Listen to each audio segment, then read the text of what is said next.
राधे राधे दोस्तों, नमो भगवते वासुदेवाय नमः।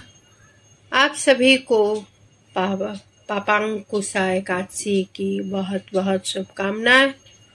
पापांकुशा एकादशी आश्विन मास के शुक्ल पक्ष की एकादशी को कहते हैं। इस एकादशी का महत्व स्वयं भगवान श्री कृष्ण ने धर्मराज युधिष्ठिर को बताया है। इस एकादशी पर भगवान पद्मनाभ की पूजा की जाती है।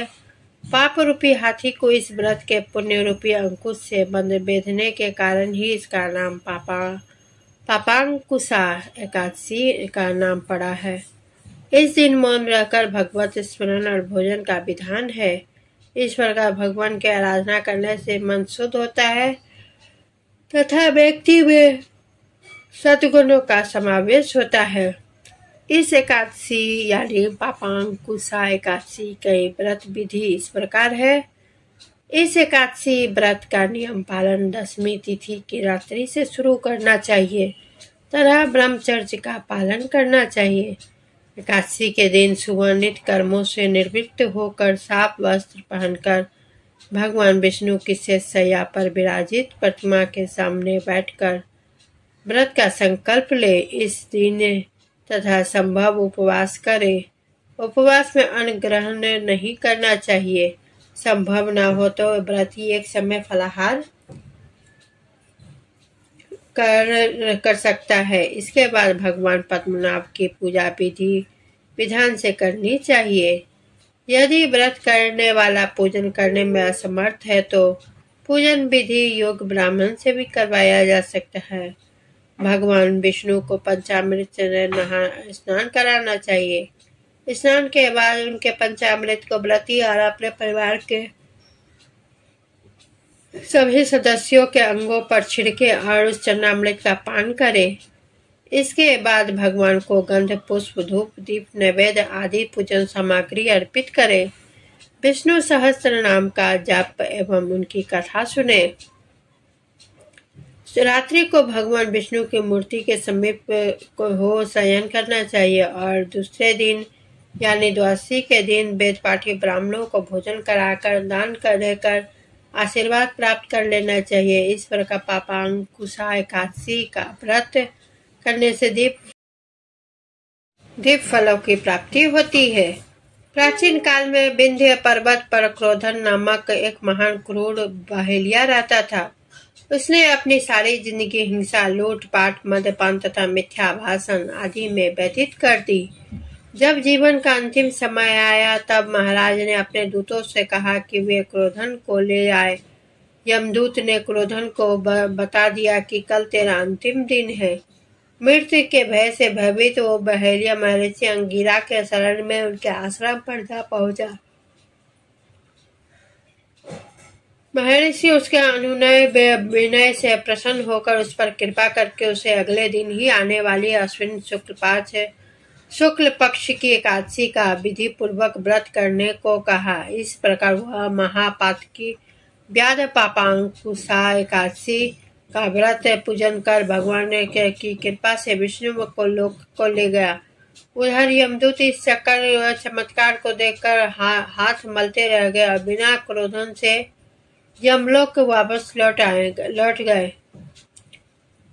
एक बार युधिष्ठिर ने श्री कृष्ण से पूछा कि अश्विन शुक्ल पक्ष की एकादशी का क्या महत्व है और इस अवसर पर किसकी पूजा होती है। इस व्रत का क्या लाभ है। युधिष्ठिर की मधुर वाणी को सुनकर गुणातीत श्री कृष्ण भगवान बोले।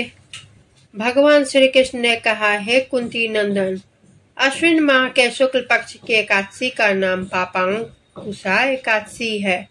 इस व्रत करने से सभी पाप नष्ट हो जाते हैं तथा व्रत करने वाला अच्छे पुण्य का भागी हो जाता है। इस एकादशी के दिन इच्छित फल की प्राप्ति के लिए भगवान विष्णु का पूजन करना चाहिए। इस पूजन के द्वारा भगवान को मनुष्य को स्वर्ग लोक की प्राप्ति होती है। हे अर्जुन, जो मनुष्य कठिन तपस्याओं के द्वारा फल की प्राप्ति करते हैं वो फल इस एकादशी के दिन क्षीर सागर में शेषनाग पर शयन करने वाले से मिल जाता है। वाले भगवान विष्णु को नमस्कार कर देने से मिल जाता है और मनुष्य को यम के दुख नहीं भोगने पड़ते हैं। पार्थ, जो विष्णु भक्त शिवजी की निंदा करता है अथवा जो शिव भक्त विष्णु भगवान की निंदा करता है वे नरक को जाते हैं। 1000 अश्वमेघ और 100 राजसूय यज्ञ का फल इस एकादशी के फल के 16वें भाग के बराबर भी नहीं होती, अर्थात इस एकादशी व्रत के समान संसार में अन्य कोई व्रत नहीं होती। इस एकादशी के समान विश्व में पवित्र तिथि नहीं है। जो मनुष्य एकादशी व्रत नहीं करते हैं वे सदा पापों से घिरे रहते हैं। जो मनुष्य किसी कारणवश केवल इस एकादशी का भी उपास्य करता है तो उसे यम के दर्शन नहीं होते। इस एकादशी के व्रत को करने से मनुष्य को निरोगी काया तथा सुंदर नारी और धन की प्राप्ति होती है और अंत में वह स्वर्ग को जाता है। जो मनुष्य इस एकादशी के व्रत में रात्रि जागरण करते हैं उन्हें सहज ही स्वर्ग की प्राप्ति होती है। इस एकादशी के व्रत करने वाले मनुष्य के मातृपक्ष के 10 पुरुष, पितर पक्ष के 10 पुरुष तथा स्त्री पक्ष के 10 पुरुष भगवान विष्णु का रूप धरकर वह सुंदर आभूषणों में परिपूर्ण होकर विष्णु लोक को लौट जाता है। जो मनुष्य अश्विन माह के शुक्ल पक्ष की पुंसा एकादशी का विधान पूर्वक उपवास करते हैं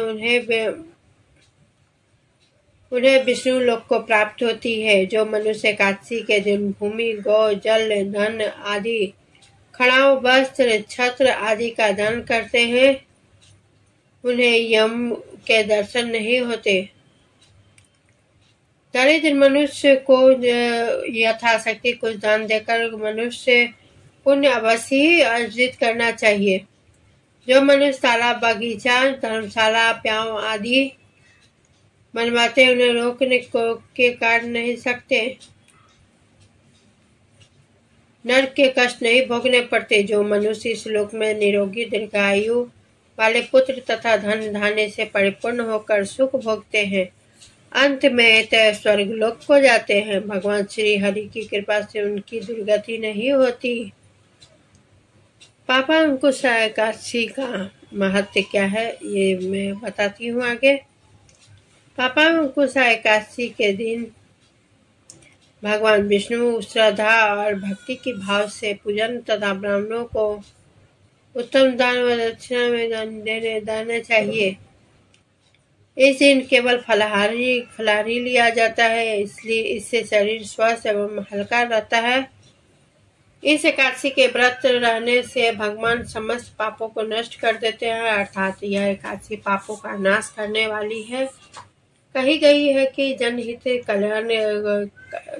जनहितकारी निर्माण कार्य प्रारंभ करने के लिए एक उत्तम मुहूर्त इस दिन व्रत करने पालने को भूमि, गौ, जल, अन्न, धन, छत्र, उपहार आदि का दान करना चाहिए। दोस्तों, पापा अंकुश एकादशी क्या है ये मैंने आप सभी को बताया है। अगर मेरी वीडियो आप सभी को अच्छी लगी हो तो लाइक, शेयर और कमेंट करें और चैनल को सब्सक्राइब करना ना भूलें और बेल आइकन को दबाना जरूर दबाएं। दोस्तों, इसी के साथ विदा लेती हूँ। धन्यवाद।